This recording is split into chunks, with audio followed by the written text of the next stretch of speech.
Hello, मैं doctor Sonlal Swami, associate professor in EFM department, commerce faculty, government Dungar college, Bikaner.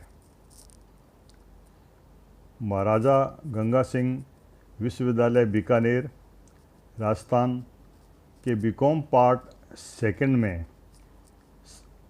ईएएफएम अर्थात आर्थिक प्रशासन एवं वित्तीय प्रबंध विषय के अंतर्गत उसका जो प्रथम प्रश्न पत्र है, पेपर फर्स्ट फाइनेंशियल मैनेजमेंट, तो उसके टॉपिक जो हमारा पहले भी हमने उसके ऊपर अध्ययन किया और आज हम इसका डिटेल के अंदर जानकारी जो प्राप्त कर रहे हैं उसमें फाइनेंशियल स्टेटमेंट है और इस फाइनेंशियल स्टेटमेंट में चिट्ठा यानी बैलेंस शीट का हम यहाँ पर अध्ययन करने जा रहे हैं कि चिट्ठा हम किसे कहते हैं। कि चिट्ठा वित्तीय विवरणों में सर्वाधिक महत्वपूर्ण विवरण है। इसे सामान्यतः आर्थिक चिट्ठा, वित्तीय स्थिति का विवरण, संपत्तियों एवं दायित्वों का विवरण, साधनों एवं दायित्वों का विवरण, संपत्ति, दायित्वों एवं स्वामी कोषों का विवरण आदि नामों से पुकारा जाता है। चिट्ठा व्यवसाय में एक निश्चित समय बिंदु पर संपत्तियों, दायित्वों एवं स्वामियों के हित संबंधी सूचना दर्शाता है।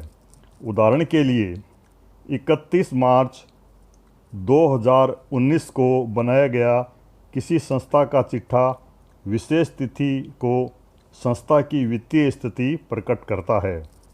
इस प्रकार चिट्ठा किसी निश्चित तिथि पर एक व्यवसाय की वित्तीय स्थिति का विवरण है, जिसमें इसकी संपत्तियां, दायित्व, पूंजी संचय एवं अन्य खातों के शेषों को उनके पुस्तक मूल्य पर दर्शाया जाता है।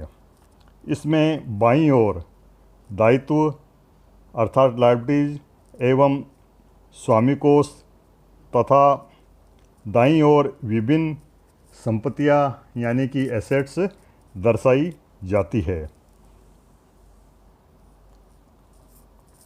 और जिनके दोनों का योग बराबर हो जाता है। इसलिए संपत्तियों, दायित्वों एवं स्वामियों के स्वतों के विवरण को सामान्यतः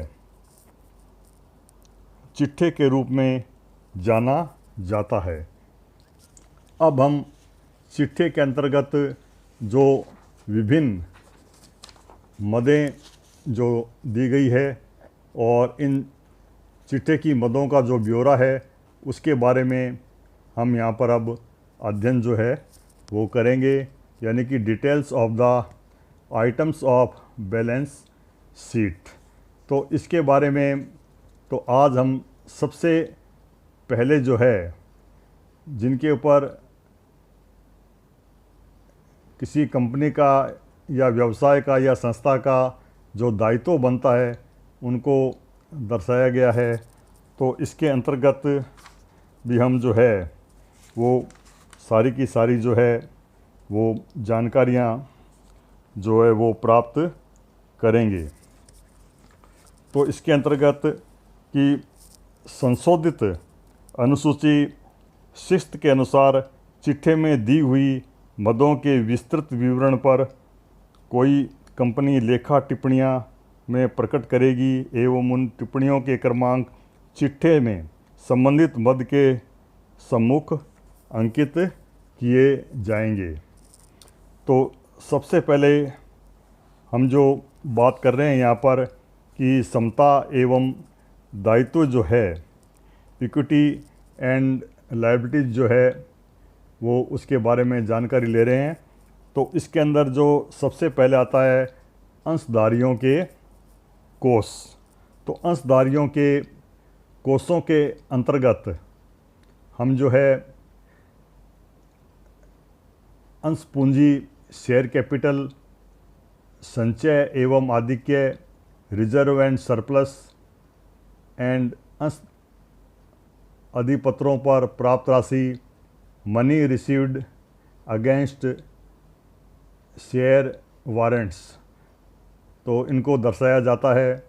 और नंबर 2 जो प्रमुख मद के रूप में हमारे है कि आवंटन तक विचाराधीन अंश आवेदन राशि को दर्शाया जाता है, यानी कि share application money pending allotment.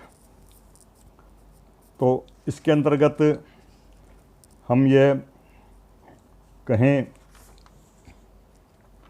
कि अलॉटमेंट जो भी किया गया है उसको यहाँ पर दर्शाया जाएगा।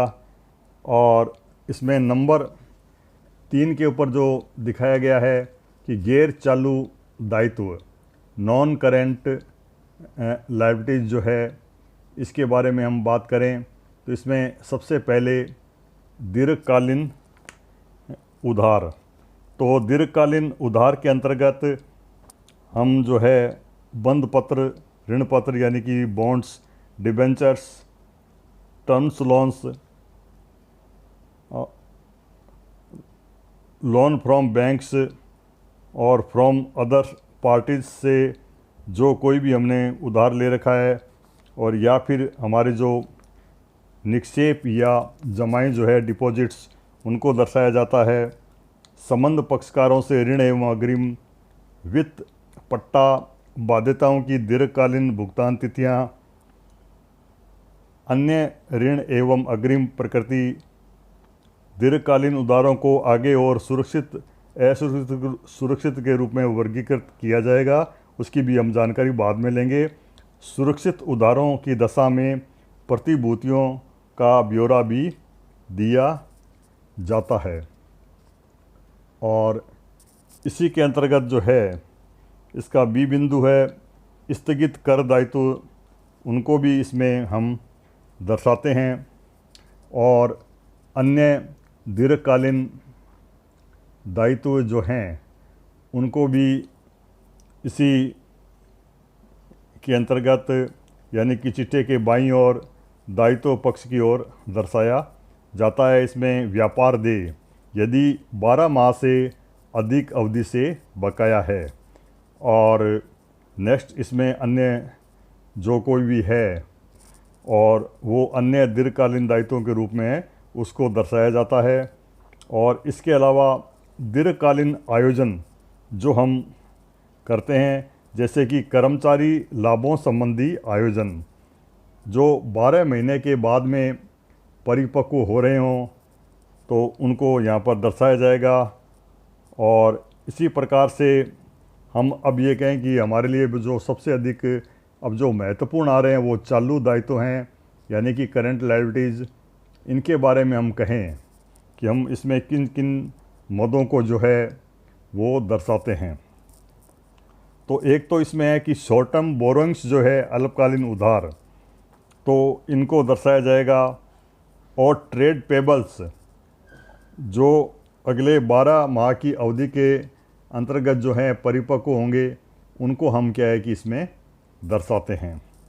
और इसके अलावा अन्य जितने भी चालू दायित्व हैं अदर करंट लायबिलिटीज़, जैसे कि दीर्घकालीन ऋणों की वर्तमान परिपक्वताएं, वित्त पट्टा बाध्यताओं की वर्तमान परिपक्वताएं, उधारों पर अर्जित ऐसा ब्याज जो देय नहीं है, उधारों पर अर्जित और देय ब्याज, अग्रिम में प्राप्त आय, अदत्त लाभांश आदि को दर्शाते हैं। इसी प्रकार अदत्त परिपक्व निक्षेप और उन पर अर्जित लाभ, इसके अलावा अदत्त परिपक्व ऋण पत्र और उन पर अर्जित लाभ आदि को हम दर्शाते हैं। और इसके अलावा अल्पकालीन कोई भी आयोजन जो किए जाते हैं उन सबको, यानी कि शॉर्ट टर्म प्रोविजंस को भी इसमें दर्शाया जाता है। जैसे कर्मचारी लाभों संबंधी आयोजन, प्रोविजन फॉर एम्प्लॉई बेनिफिट्स, और अन्य जो कोई भी इससे संबंधित है उनको हम दर्शाते हैं। तो आज हमने यहाँ पर चिट्ठे में यानी कि बैलेंस शीट में जो दायित्व या लायबिलिटी साइड जो है उसकी मदों के बारे में जो है अध्ययन किया है। और अब आगे हम अगले हिस्से के अंदर जो है और उसमें हम आपको संपत्तियों के बारे में भी जानकारी देंगे।